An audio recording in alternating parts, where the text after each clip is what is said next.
Hello, everybody. Happy to see you here. Welcome to our afternoon webinar. It's the first webinar about the profession, the future literacy profession. So usually I talk in Portuguese as the head of Brazilian program, but today is a very special day.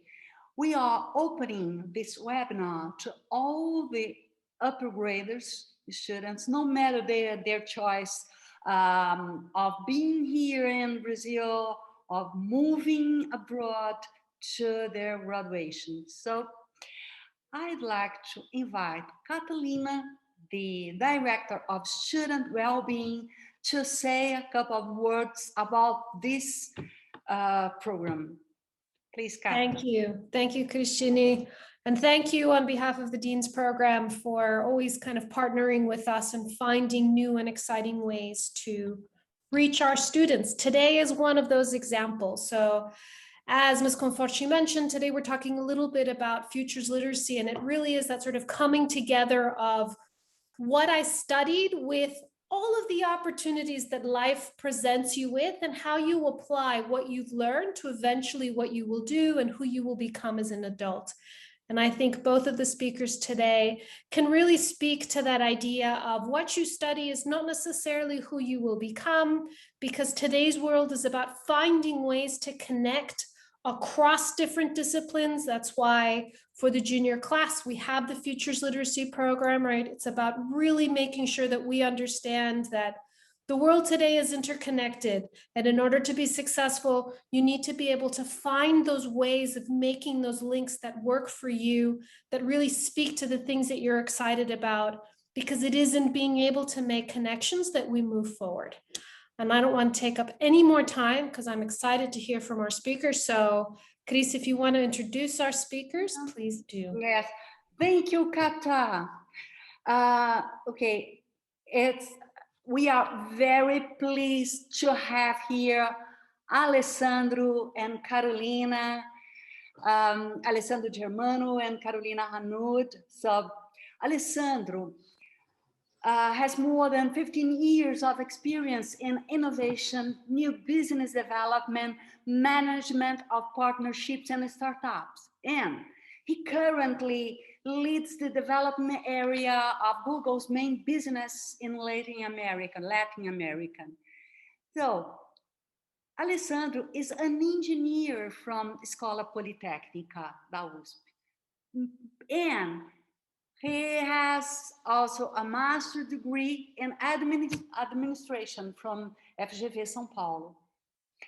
And another extension in innovation from Stanford University. So he is a very interconnected person who can say a lot about how professions are not born from a specific course, okay?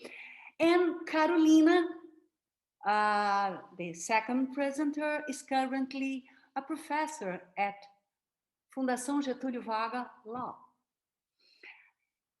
She graduated from the Law School of University of São Paulo and specialized in conflict mediation. She is also a consultant in the digital transformation ecosystem, technology, and startups. She was awarded in the highlights category of the EDRAS, the Ensino de Direito Award in 2020. So welcome. Alessandro is going to start.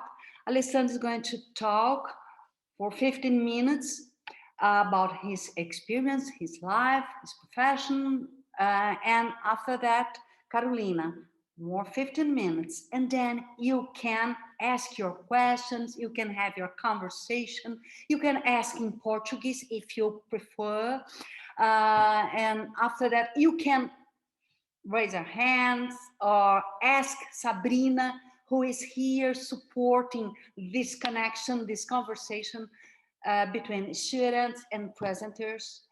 And so, feel comfortable, go ahead. Yeah, first I'd just like to say thank you to Alessandro for joining us. a little bit of information about Carolina. Carolina was my 3rd grade student when I arrived in Brazil. So that does date me, but I'm very proud, and it's just so wonderful to see her here and for her to join us today. So yeah, she was one of my first students when I arrived in Brazil. She was only in 3rd grade, 8, 9 years old, I guess. And to see where she is today, I'm very proud of that as well. So thank you for joining us. Thank you very John, much. and John, it's amazing. You can join us. I didn't know. It's a great surprise. So it's incredible to see you here. Okay. So I guess I can start if Yeah. nothing else. Thank you, Christine. Thank you, Sabrina. Thank you to the whole Avenues family for the invitation, kind invitation to talk to you today. Yeah, it's just been proven that the world is really interconnected, like Sabrina said. That really resonates with me. So it's really a pleasure to be talking to you all here and to share a little of my experiences, but also hear back from you and definitely get into an exchange of experiences. That would be super valuable for me too. Yeah, so I've been asked to talk or to try to answer the question, what does it mean to be an engineer these days? It's a fun question. While I try to answer that, let me try to share my screen real quick. So hopefully now you can see a blank slide. If everything is working well. If not, let me know. So yeah, back in my day, I feel old as well. You would study engineering because it would be good for your profession, it would be good for your future, and you could basically work in a bank or in a consulting company. Not as an engineer in reality, but definitely using the skills of an engineer to tackle other kinds of problems, which I eventually did. I eventually started my career as a consultant, which was very interesting. I learned a lot, and here I am today. However, that's actually underscores the true beauty of being an engineer, which is the ability to tackle different kinds of problems and to be able to navigate through all sorts of kinds of knowledge. Because at the end of the day, what you learn is not really things, but you learn how to learn. Engineering is so difficult. Like, people suffer a lot in the university in the years there, that we kind of develop this sort of protection or sort of ability to learn how to tackle complicated problems in a way. So I'm really proud of that. Not to say that other professions don't do the same, but this is very near and dear to an engineer. So it's really interesting to see that. Now, what does that mean? There is this true meaning of the name engineer that comes from ingenuity. Meaning the ability to solve things, the ability to build things, the ability to be creative and tackle things of the real world. The good news about ingenuity these days, and these days, by the way, you can be an engineer and act as an engineer. You can work as a software developer, for instance, in a big tech company. There are many of them.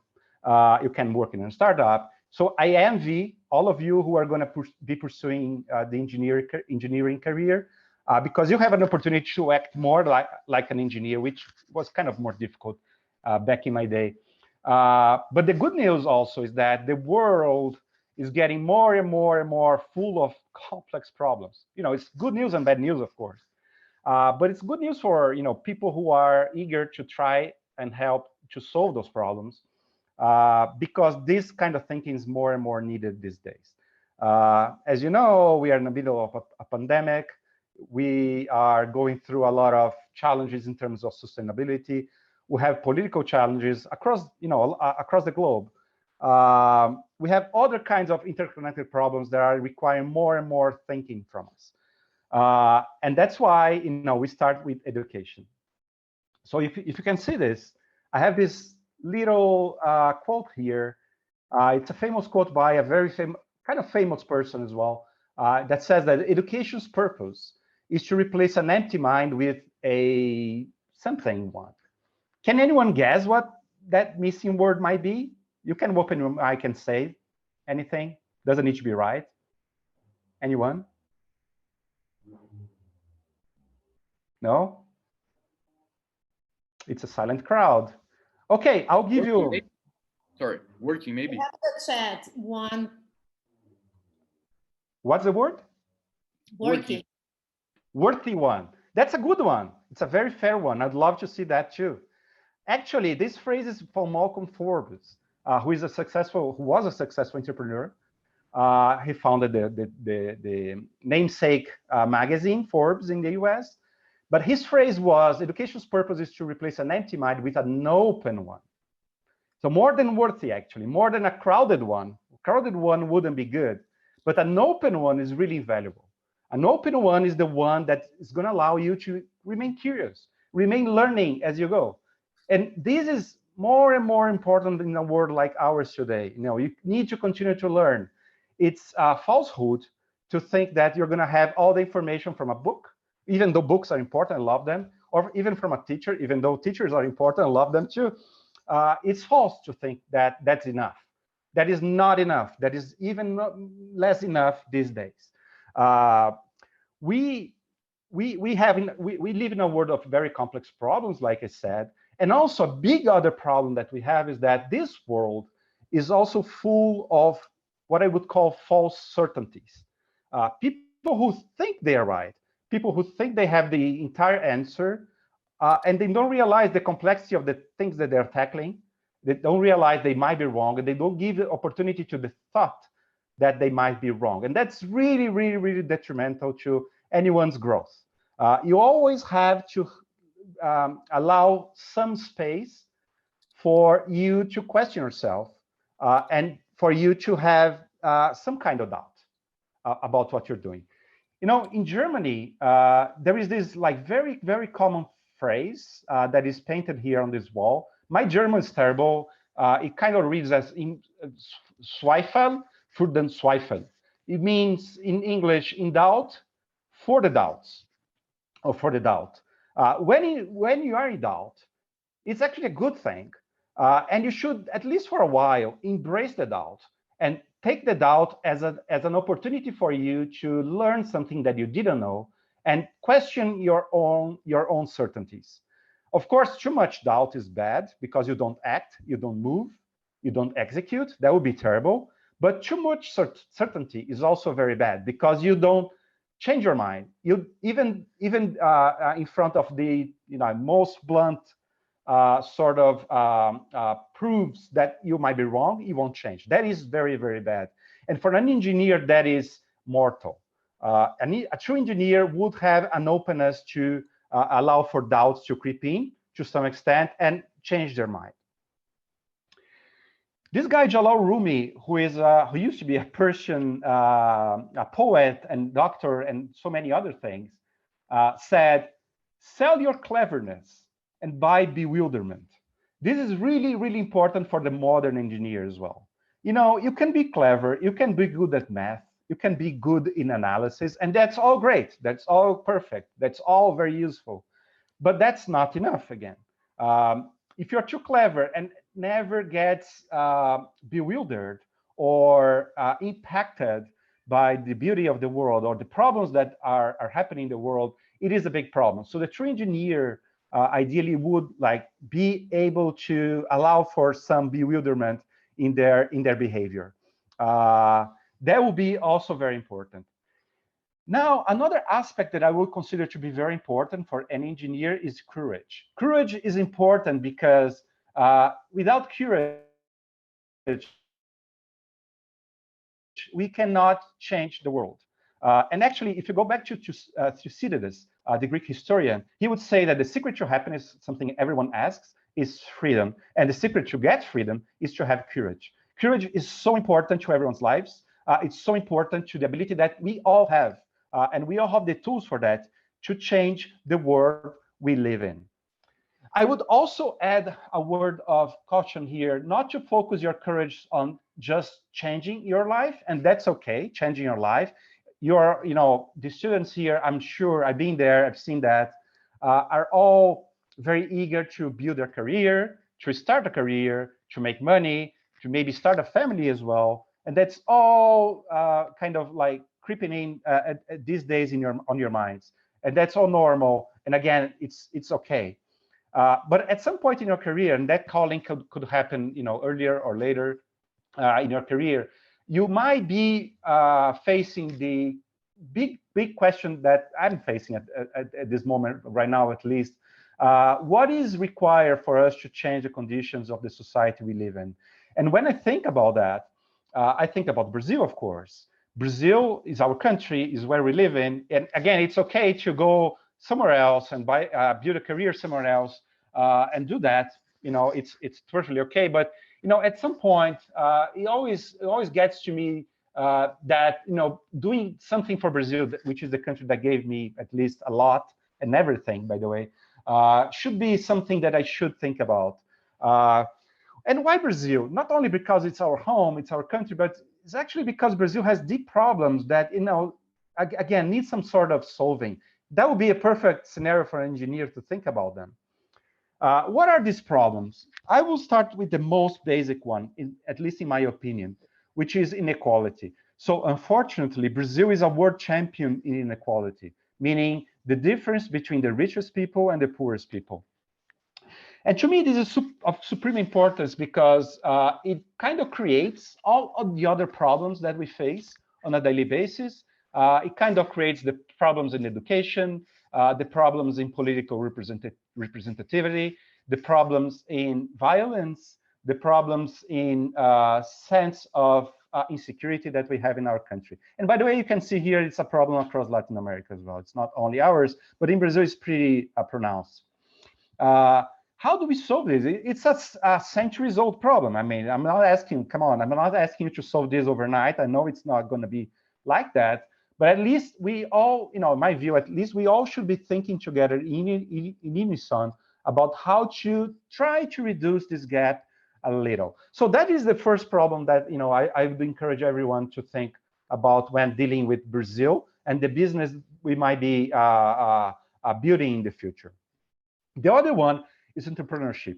You might argue that, and correctly, you might argue that entrepreneurship is not a real problem in Brazil because we Latin Americans are among the most entrepreneurial people in the world, and the numbers are here to support that. With the notable exception of Mexico for some reasons in the country, the other countries in Latin America are pretty entrepreneurial. However, if you take a closer look, and COVID has been important to highlight this, it's a very fragile sort of entrepreneurship. It's entrepreneurship, the kind of entrepreneurship we have here is entrepreneurship because people have no other means. They don't have a job, they don't have a lot of skills. So, they start a restaurant or they start a store or they start a small business somewhere without a lot of skill how to do that. And that's why you also see a big death rate in terms of this business going out of business at some point. And COVID shows this as well because we also realized that these SMB and entrepreneur jobs in Latin America have been the most affected by COVID because they are not teleworkable. These are jobs that are, again, the mom and pop restaurant, the mom and pop shop. When something like COVID hits, these people don't have a safety net. They don't have a way to work from home like many of us. So that is a big problem. And that's, again, something that needs to be tackled if we are to solve some of the deepest Brazil problems. And I'll finish with this one. This one also resonates super strongly with me. This is about the wars that are going on in our country, just in front of our eyes here. I highlighted here femicide, and unfortunately, Latin America, Brazil, among these countries, is the world champion in terms of deaths of women per million people. There's a lot of violence happening against women here. I could also mention the same phenomenon in terms of deaths of Black people. It's also true. The numbers wouldn't be different from this. So these are wars that happen, in front of our eyes, and we cannot have a sane society. We cannot have a sane life in our country if we're not to tackle this. Same for nature, same for sustainability. Unfortunately, Latin America is the world leader in deforestation. As you can see here, that trend continues to happen. There are historical reasons for this, political reasons for this. But again, another problem that an engineer could tackle in terms of giving back to Brazil. I want to end on this note because, again, an engineer can do marvelous things, can do life-changing things, can invent new technologies. And by the way, technology is always frightening in the beginning. If you think about the first autonomous car, or if you even think about the first cars that were invented, or the first vaccines, these are all frightening things that people are really, really afraid to use.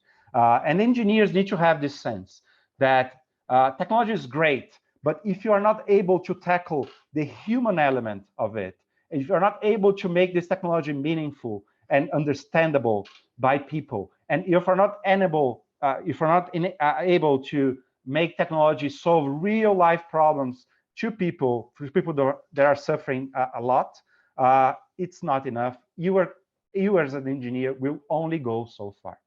With that, thank you. I'll pass the mic to Carol, who will continue the conversation. Thank you so much. Thank you, Alessandro. Always great to see your presentation. Thank you, everyone, for the opportunity to exchange, for the invitation as well. And above all, this is a dialogue, so we're looking forward exchanging ideas and thoughts as soon as I present some of the new perspectives concerning law in this current moment we live in. So we do know that we're moving towards a super smart society. We are already in this moment of an information society, which has been leaving for the past years the traditional industrial society of the Industrial Revolution and going towards a new moment in time and in the societal, let's say, organization of people, and how the world functions, how professions work, how skills are needed or developed. So the old world, or the Industry 3.0, had much of this hierarchical scenario and pyramidal, let's say, outlook into how products are developed, how devices control systems, and it's definitely an old world. We are more and more into this new format, this new world, or 4.0 industry, in which systems and machines are flexible, communication among all participants is more fluid and even unpredictable sometimes, which is part of the difficulty in law, and we'll work upon that. There is no fixed hierarchy, and we do know that there is, to a certain extent, more risk associated to this new 4.0 industry world. This is a convergence curve for technologies. So basically the idea here is to try and illustrate what happens when you combine different technologies and how these create new products, new services, and thus new legal and regulatory complications and problems to be settled by law, by civil society, and by eventually legal decisions as well. So thinking about, for example, telemedicine, and this is something Mitsuru Kodama did before the pandemic. So we wouldn't have easily agreed upon the idea of, for example, remote nursing care market or telemedicine. At the same time, if you have these situations and these services and products happening, you have major problems that arise with, for example, another convergence technology curve, radical life extension. You have pressure on the system of the state concerning, well, these people are now living 90 years old, 100 years old. They are not living 60 years old. And you have, all the scenario about pensions and health issues that are being pressed upon and that are very important for us to take a look into how eventually some certain complicated scenarios would arise. Because I am a teacher, I'll be leaving some links for you guys because I really believe it's interesting for if you want you to be able to access certain videos. So just illustrating a bit, I won't be passing everything of this video, but this is Gerd Leonhard talking about change squared, and I'll leave the links afterwards in the chat for everyone. But thinking, and this is a video done before the pandemic, it's from 2016, it's 3 minutes long, and I really encourage, especially the students, to take a look at this because it's very useful in the sense of understanding where we are and what's coming next. So it's just an idea here about the changes that are going on in society. Law and the function of law was built in the Roman interface. And even if I love the Romans, I lived in Italy for a while, they are tremendous and huge and had great accomplishments. I am not sure that this framework of law, which is very copy-paste into Roman society, is still useful or adequate for the current scenario we all live in and what's coming next. Because even though we see this amphitheater has this great construction and it has this great acoustics, I'm pretty sure the experience over there is not quite very, let's say, smooth nowadays. On the other hand, law and digital interface has to deal with this, which is our life at the moment and the computers and the medias we are working on, as well as the time, the expectations concerning duration of processes, predictability, risk assessment, collaboration, clarity that I'm not sure law deals with very well. These are some numbers concerning what I call the matrix. And you know, I'm not sure if you remember the film, The Matrix. I'll show an image of it really soon. I encourage the students, if you haven't seen The Matrix, please do so. You'll remember what I'm trying to illustrate here.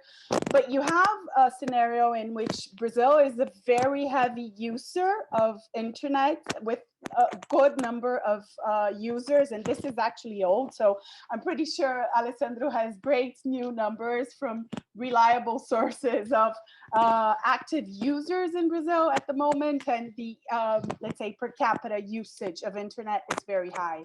So we're talking about 9 hours per day. This impacts the way consumers, the way we interact, the way we respond to scenarios and situations, the way we want to engage with services, because we know when Rappi or iFood is coming, we have a sense of, I don't want to be waiting too long, let me have other options, etc. And we have total economic inefficiency in the law. So we have basically nowadays 82 million lawsuits for a market of more or less 1,300,000 lawyers and only 18,000 judges.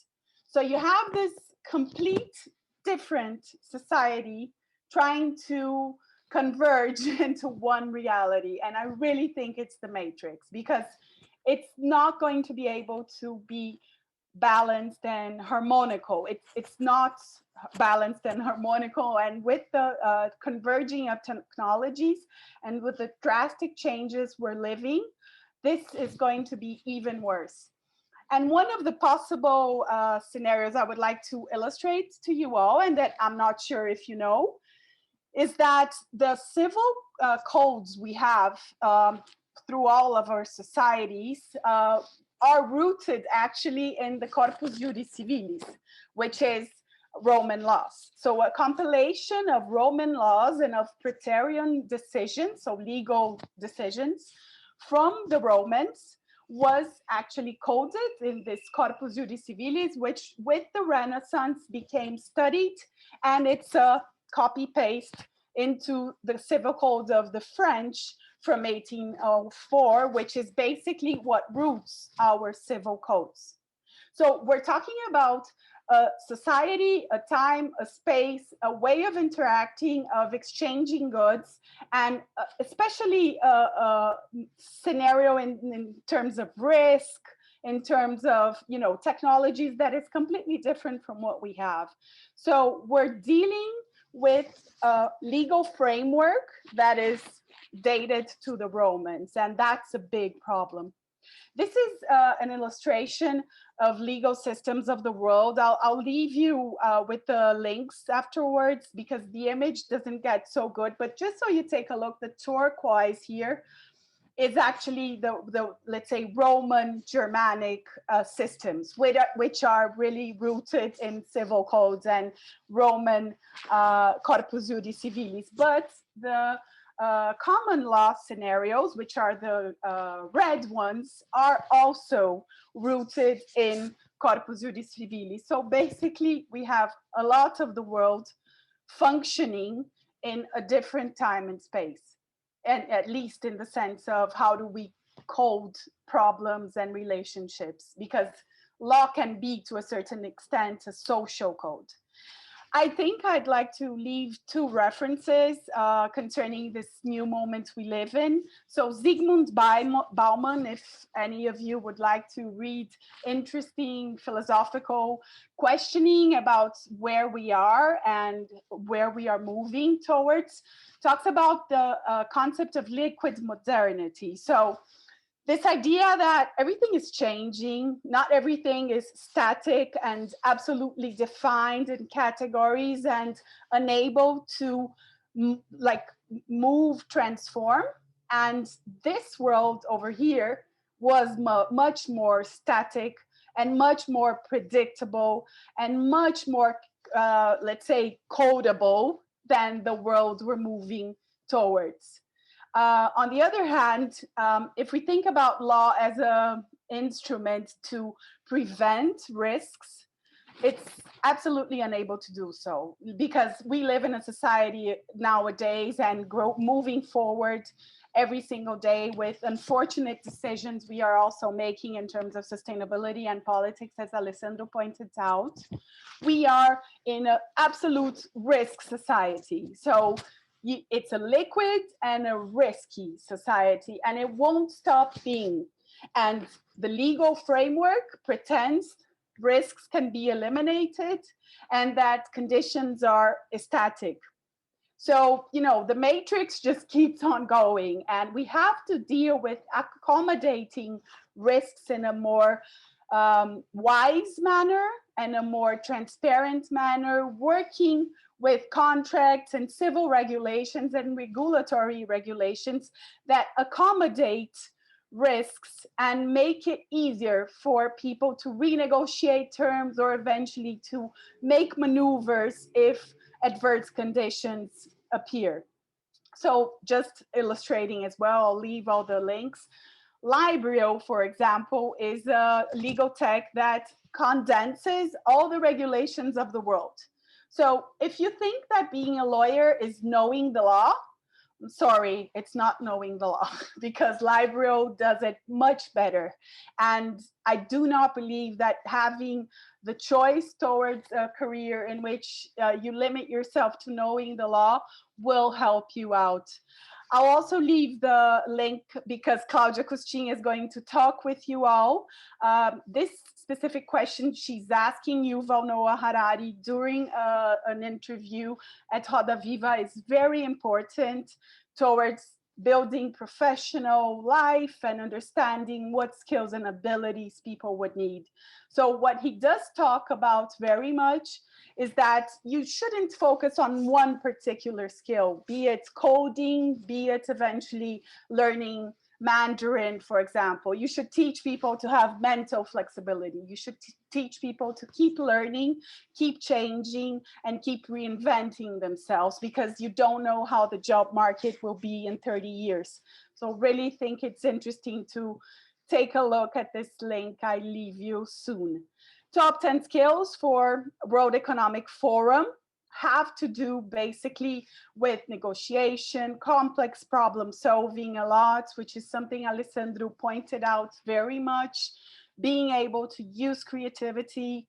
On the other hand, the provision for them for 2022 involves let's say, compounded abilities. So they are not only one, they are combined skills to create, for example, innovative and analytical thinking or active learning and learning strategies.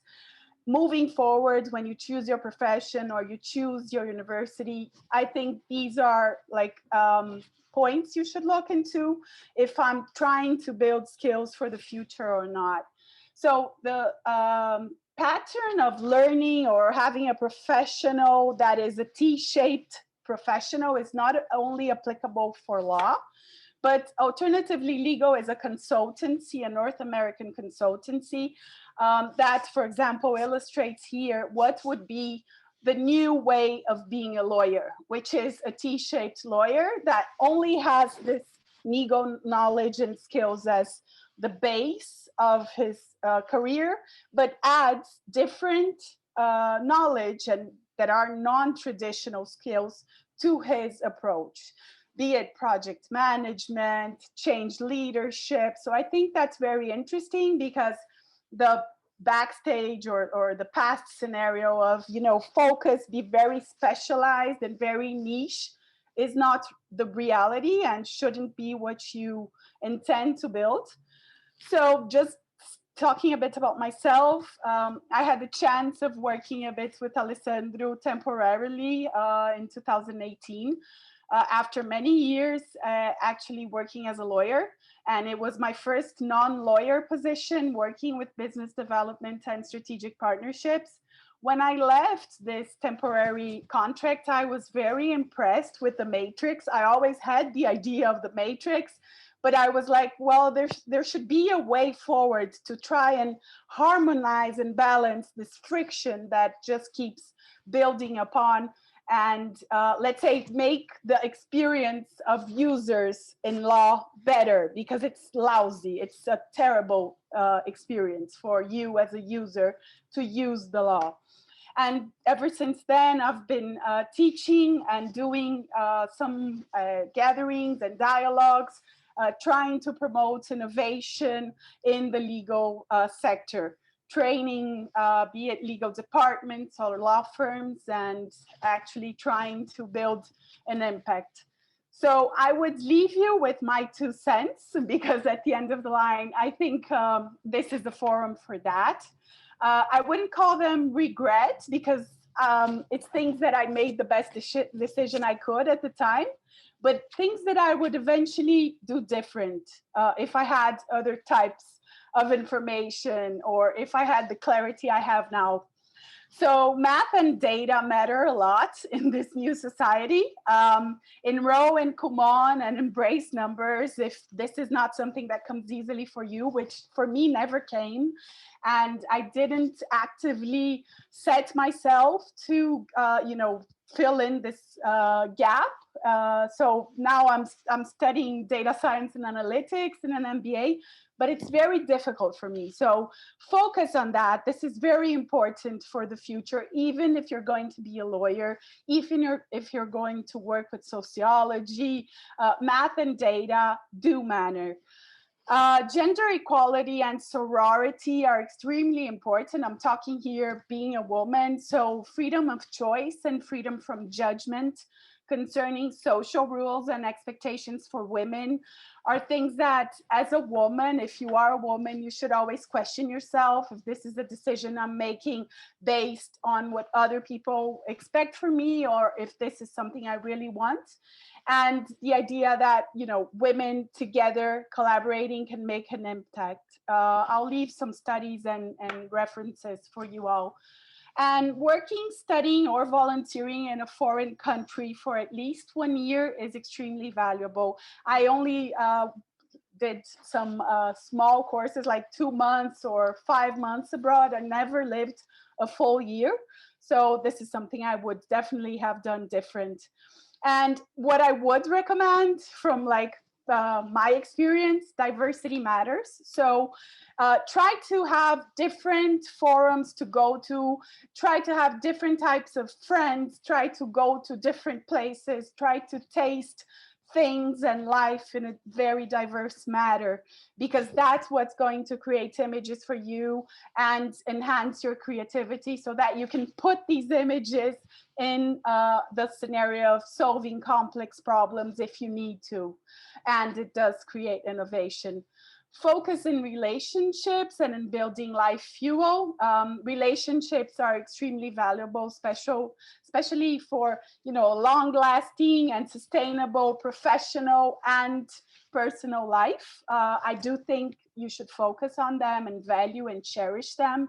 And what I call life fuel is kind of what is going to make me happy if I'm going to die tomorrow, or what is something that is very important and dear and near to me that I don't want to be wasting time without tackling it or without doing it. Because if you have these moments and this life fuel, you are able to go forward in adversity. I think it does help you out. And courage, resilience, and failure coexist. It's very nice to be talking about success and professions, etc. But you know, there's a lot of failure and a lot of courage and a lot of resilience in the process.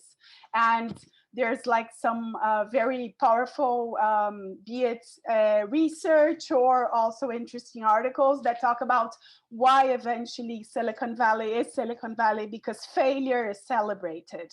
There is no shame upon failure, as in certain professions, especially the traditional legal sector has. So keep changing and keep learning. I really recommend you have a great and colorful life ahead. And please count with me for anything that you may need. Thank you. Okay. Thank you so much, Carolina. Thank you, Alessandro. I'll open for questions. If you want to make any question, if you want to make it in Portuguese or in English, feel free. Ask it how you feel more comfortable to. Can open your microphone and make the question, or write it on the chat. Raise your hand like Fernando already did. Okay, Fernando, you can open your microphone and talk. Hi there. I'm so sorry. I've been anxious to ask this question for the entire time. I'm so happy to be here. Right. So I plan on applying for law at FGV later, but something that I have been feeling for a while is that I have come from an international school and I'm right now at another one. And I feel like there's some sort of handicap when it comes to the conservative application process, right? When it comes to applying to vestibular and how we must deal with these sort of discrepancies and try to make the most out of all the opportunities. As a teacher at FGV, is there something that you believe that we as students, we should do, something we should work on, something we should direct our focus upon? Please, I would love to hear it. So I'll start and I'll let Alessandro fill in. When I was going for vestibular in 1998, long time ago. What I did was, in the first 6 months before I graduated, so basically this time now, I went to the cursinho, but only as like an active listener. I was just there, you know, to hear the terms and without much commitment, just be hearing what people were talking about, because I had been studying like everything in English all my life except Portuguese. And then for the next 6 months, I really studied hard. So I studied in the morning, I studied in the evening, but I also, you know, did some sports, went to the cursinho and focused in trying to do my best in the vestibular. But what I did learn was that math was a huge gap in my life. So I kind of like gave up.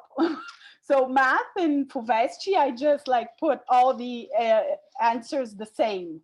And I focused in having like special classes for physics and for chemistry, because at least the conceptual part, which was not math, I could improve myself.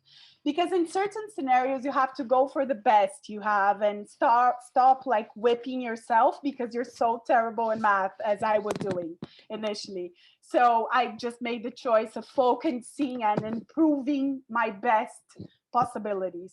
And maybe Fernando, you should take a look at, what are your best abilities or knowledge and skills, and eventually trying to have special classes or vestibular, cursinho, to fill in these blanks. Because it's not the best way of approving students, but it's the Brazilian way. And if you want to go to law school and, eventually you want to have a life in Brazil, a career here, you have to go to the Brazilian law school, as I did the choice of staying in Brazil because of that. So I wish you the best of luck and try to enhance what is possible, and, just focus on effort and value matrix. So Will do. I feel the same way about math, but anyway, let's give it a shot. Ale, you want to help out? Thank you, Fernando. There is no way I could improve your answer, Carol. You just, you're spot on. Carol, can I ask just a quick follow-up to that? Because one of the things that we've heard, right, is for that first step, right, the vestibular is perhaps where students from backgrounds like ours, international students, that's where they might have a harder time, but it's in that second step where more of that interdisciplinary nature of how we teach then actually might be to their benefit. So can you speak at all to that second step of the application process that's more of the interview and that other piece that happens? And I know that it happens at FGV because they spoke to us earlier in the semester. So I teach in the executive program, so I don't teach in the graduation, and it's like really separate like courses, and I don't know about the reality of the application process for graduating students or for the graduation.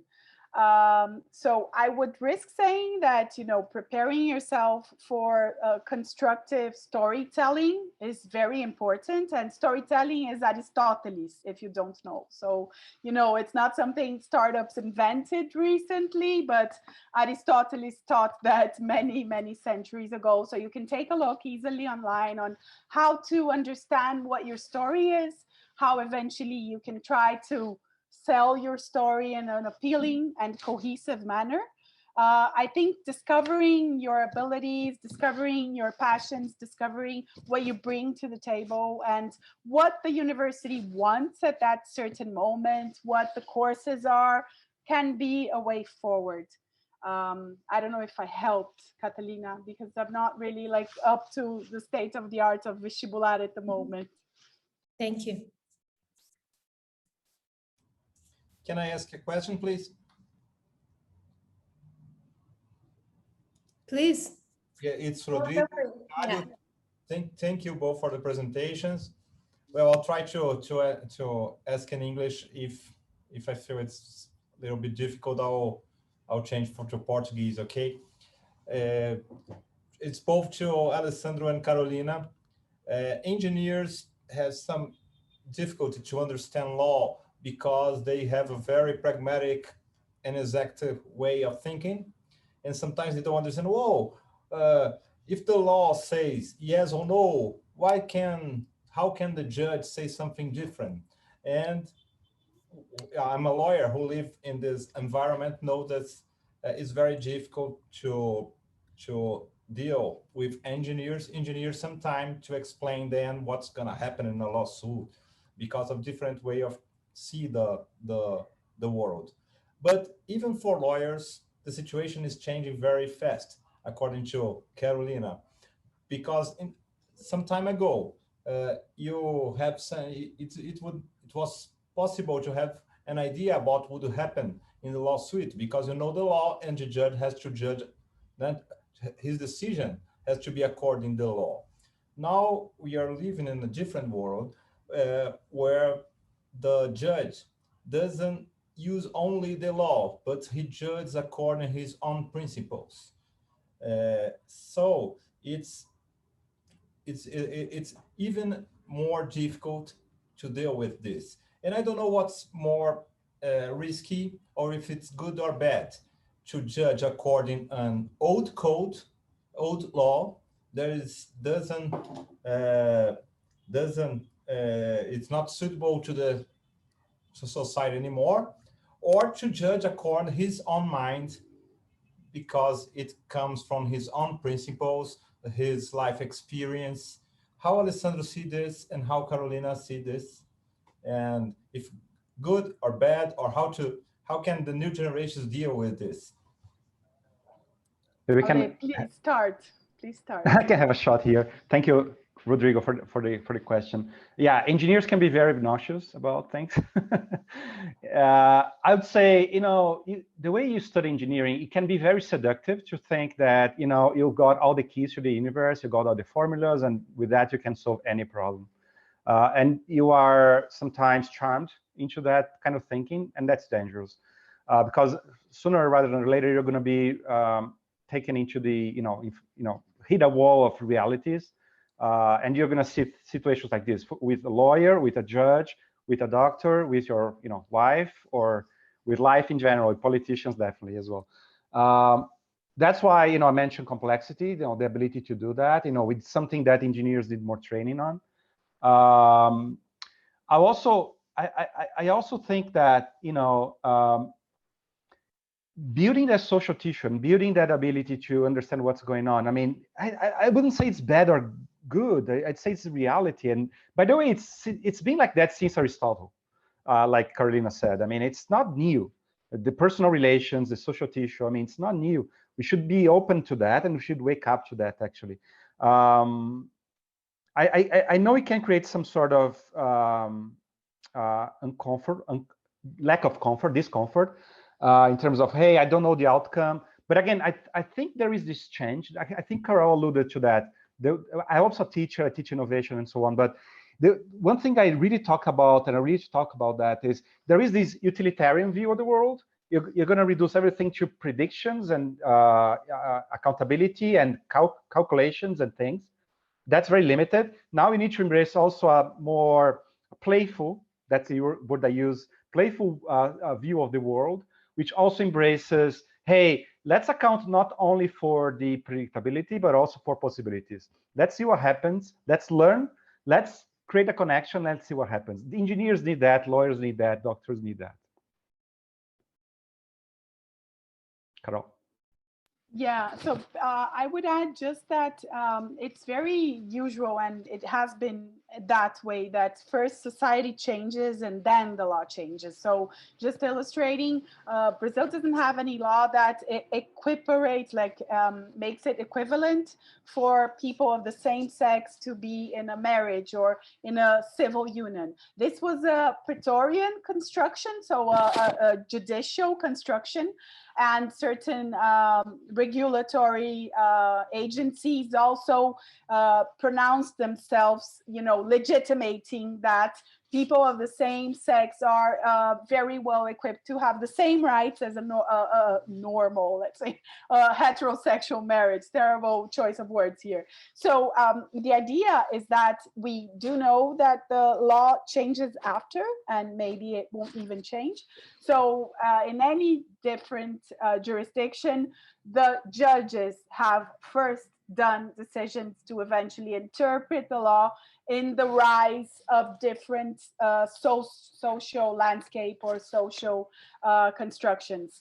The problem is that the change is drastic every day, much more, and society is changing dramatically, and the framework is of the Romans.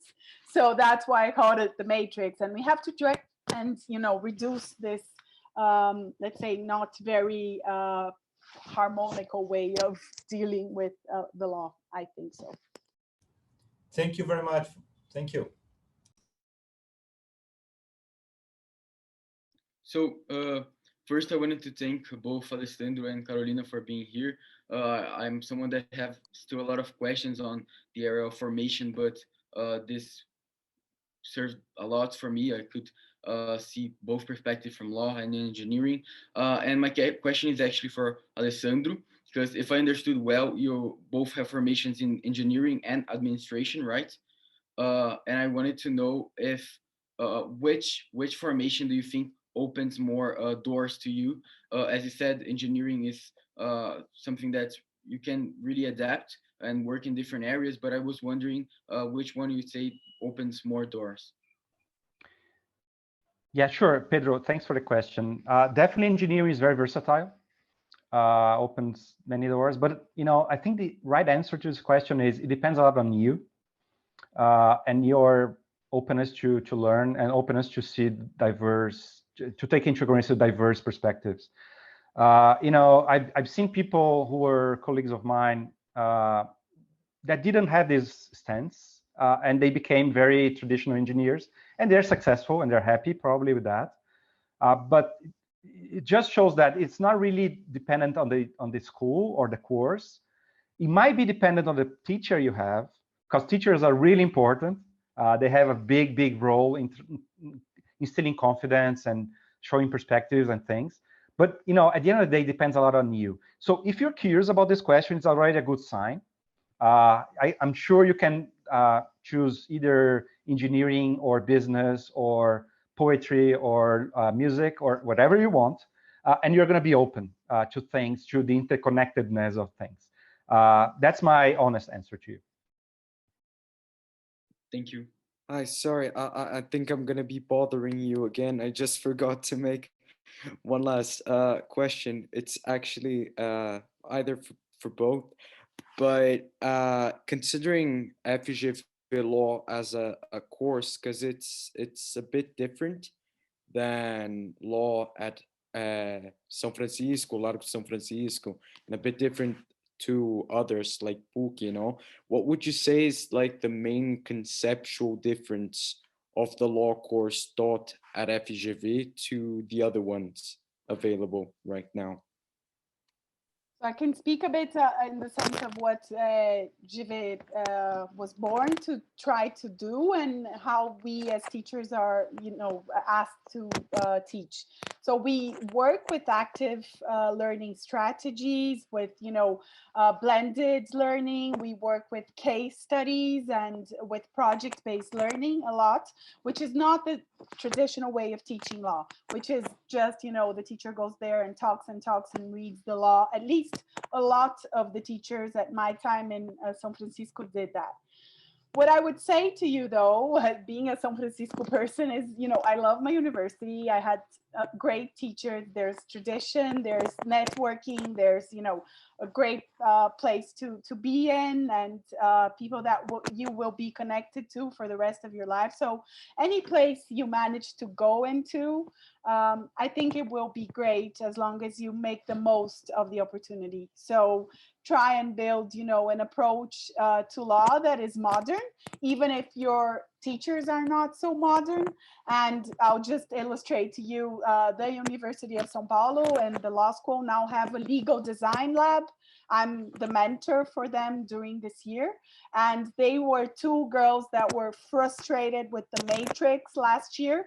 And they decided to create this innovation laboratory to try and apply design to law. And they're doing that in São Francisco, which is a very traditional university, and, spreading the word. So even in traditional places, you can make your moves. So I would just say that. Thank you so much. I want to thank you so much, Alessandro and Carolina, for all your presentation and answering the questions and participation here. And we hope to have you other times with us. I'm sure Chris wants to say something as well. Yes, just thank you so much. It was an amazing presentation. So I have learned so much with you. So my gratitude for your coming. Thank you. And I have learned so much with you. That's the beauty of teaching and exchanging. So thank you very much. It was very special. And I do hope to see you all sometime soon. And if needed, I'm just an email away. Okay. Thank you so much. I warned everyone it would be an exchange. So yeah, I'm very pleased to be here, always available. I'm an email away as well. And by the way, sorry, Carol, for introducing turbulence to your life after being through Google. But it's been great. Thank you so much, Avenues family, for the invitation. Thank you. Bye-bye. Keep safe. Thank you. Bye-bye. Bye. Bye-bye. Thank you. Thank you.